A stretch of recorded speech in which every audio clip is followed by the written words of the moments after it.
क्या कोई सैनिक मृत्यु पश्चात भी अपनी ड्यूटी कर सकता है? क्या किसी मृत सैनिक की आत्मा अपना कर्तव्य निभाते हुए देश की सीमा की रक्षा कर सकती है?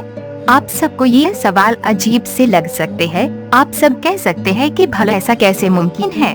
पर सिक्किम के लोगों और वहाँ पर तैनात सैनिकों से अगर आप पूछेंगे तो वो कहेंगे कि ऐसा पिछले 45 सालों से लगातार हो रहा है। उन सब का मानना है कि पंजाब रेजिमेंट के जवान हरभजन सिंह की आत्मा पिछले 45 सालों से लगातार देश की सीमा की रक्षा कर रही है।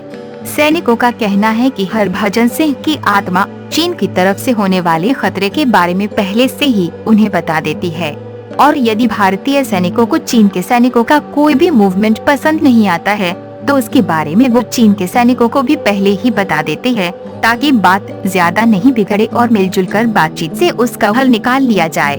आप चाहे इस पर यकीन करें या ना करें, पर कुछ चीनी सैनिक भी इस पर विश्वास करते हैं। इसलिए भारत और चीन के बीच होने वाली हर फ्लैग मीटिंग में हरभजन सिंह के नाम की एक खाली कुर्सी लगाई जाती है ताकि वो मीटिंग अटेंड कर सके। हरभजन सिंह का जन्म 30 अगस्त 1946 को जिला गुजरावाला, जो कि वर्तमान में पाकिस्तान में है, हुआ था। हरभजन सिंह 24वीं पंजाब रेजिमेंट के जवान थे, जो कि 1966 में आर्मी में भर्ती हुए थे, पर मात्र 2 साल की नौकरी करके 1968 में सिक्किम में एक दुर्घटना में मारे गए। हुआ यूं कि एक दिन जब वो खच्चर पर बैठकर नदी पार कर रहे थे तो खच्चर सहित नदी में बह गए। नदी में बहकर उनका शव काफी आगे निकल गया। 2 दिन की तलाशी के बाद भी जब उनका शव नहीं मिला तो उन्होंने खुद अपने एक साथी सैनिक के सपने में आकर अपने शव की जगह बताई। सवेरे सैनिकों ने बताई गई जगह से हरभजन का शव बरामद करके अंतिम संस्कार किया। हरभजन सिंह के इस चमत्कार के बाद साथी सैनिकों की उनमें आस्था बढ़ गई और उन्होंने उनके बंकर को एक मंदिर का रूप दे दिया। हालांकि जब बाद में उनके चमत्कार बढ़ने लगे और वो विशाल जनवरी समूह की आस्था का केंद्र हो गए तो उनके लिए एक नए मंदिर का निर्माण किया गया, जो कि बाबा हरभजन सिंह मंदिर के नाम से जाना जाता है। ये मंदिर गंगटोक में जेलेपला दर्रे और नाथुला दर्रे के बीच 13,000 फीट की ऊंचाई पर स्थित है। पुराना बंकर वाला मंदिर इससे 1,000 फीट ज्यादा ऊंचाई पर स्थित है। मंदिर के अंदर बाबा हरभजन सिंह की एक फोटो और उनका सामान रखा है। बाबा हरभजन सिंह अपनी मृत्यु के बाद से लगातार ही अपनी ड्यूटी देते आ रहे हैं। इनके लिए उन्हें बाकायदा तनख्वाह भी दी जाती है। उनकी सेना में एक रैंक है। नियमानुसार उनका प्रमोशन भी किया जाता है। यहाँ तक कि उन्हें कुछ साल पहले तक 2 महीने की छुट्टी पर गांव भी भेजा जाता था।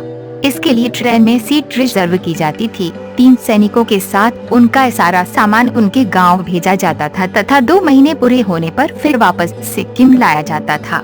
जिन 2 महीने बाबा छुट्टी पर रहते थे उस दरमियान पूरा बॉर्डर हाई अलर्ट पर रहता था, क्योंकि उस वक्त सैनिकों को बाबा की मदद नहीं मिल पाती थी।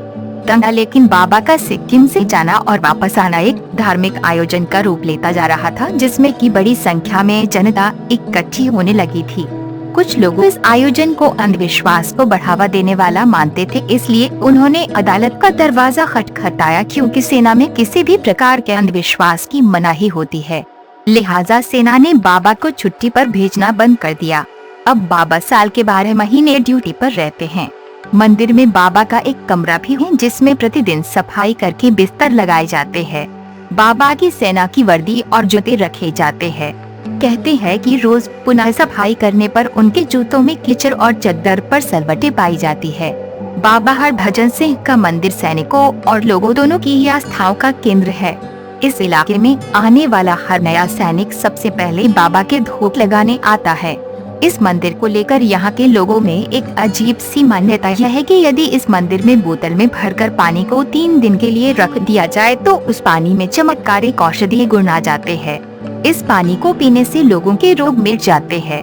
इसलिए इस मंदिर में नाम लिखी हुई बोतलों का अंबार लगा रहता है। यह पानी 21 दिन के अंदर प्रयोग में लाया जाता है और इस दौरान मांसाहार और शराब का सेवन निषेध होता है। बाबा का बंकर, जो कि नए मंदिर से 1000 फीट की ऊंचाई पर है, लाल और पीले रंगों से सजा है। सीढ़ियाँ लाल रंग की और पिलर पीले रंग के। सीढ़ियों के दोनों साइड रेलिंग पर नीचे से ऊपर तक घंटियां बंधी है। बाबा के बंकर में कॉपियां रखी है।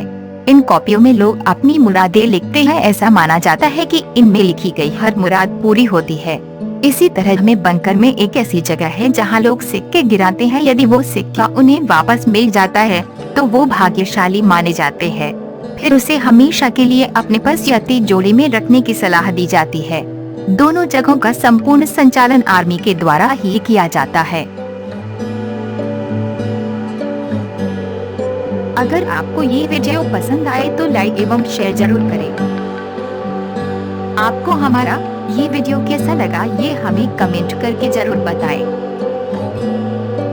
यदि आपने अब तक हमारे चैनल को सब्सक्राइब नहीं किया है तो और भी नए और दिलचस्प वीडियोस देखने के लिए जल्द ही सब्सक्राइब करें।